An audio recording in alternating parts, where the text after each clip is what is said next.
அனைவருக்கும் வணக்கம். நம்ம இப்போ இந்த வீடியோவில் பார்க்க போகிறது பணவரவுக்கான ஒரு விஷயங்கள்ல குலதெய்வ வழிபாடு எது மாதிரி செய்யலாம் அப்படின்றத நம்ம பார்க்கலாங்க. பொதுவாகவே குலதெய்வம் அப்படிங்கிறதே பார்த்திங்கன்னா நம்மளுடைய முன்னோர்களுடைய வழிபாடு செய்யக்கூடிய ஒரு ஸ்தலம் இல்லையா?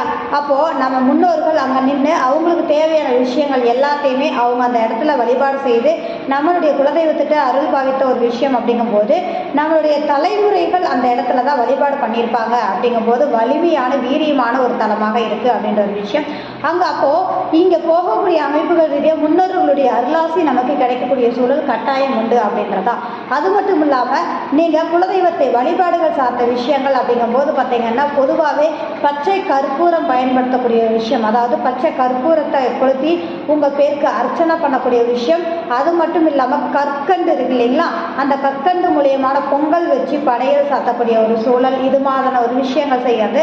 அது மட்டும் இல்லாமல் நீங்கள் குலதெய்வத்துக்கு ஒரு ஆடை நம்ம வஸ்திரம் சாத்துறோம் அப்படின்னா பட்டு துணி சம்மந்தப்பட்ட வெண் பட்டுல நம்ம சாத்தும் போது நிச்சயமாக நல்ல மாற்றத்தை கொடுக்கக்கூடிய சூழ்நிலை இருக்குது அப்படின்றது தான்.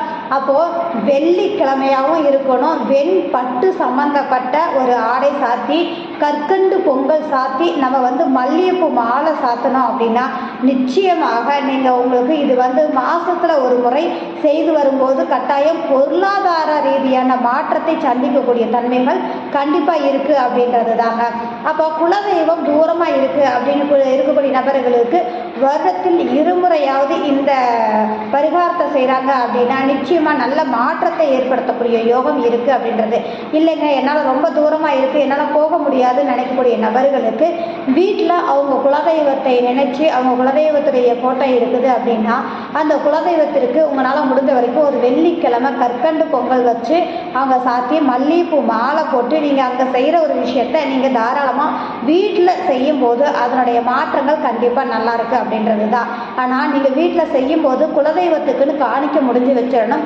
வருஷத்துக்கு ஒரு முறை நம்ம குலதெய்வம் கோயிலுக்கு போகும்போது அதை கொண்டுட்டு போய் நீங்கள் செலுத்திட்டீங்க அப்படின்னா நிச்சயமாக வருடம் வருடம் இதை நீங்கள் ஃபாலோ பண்ணும்போது எந்த தங்கு தடையும் இல்லாமல் வருமான ரீதியான செயல்பாடுகள் மேலங்கி இருக்கக்கூடிய தன்மைகள் இருக்குது அப்படின்றதான்.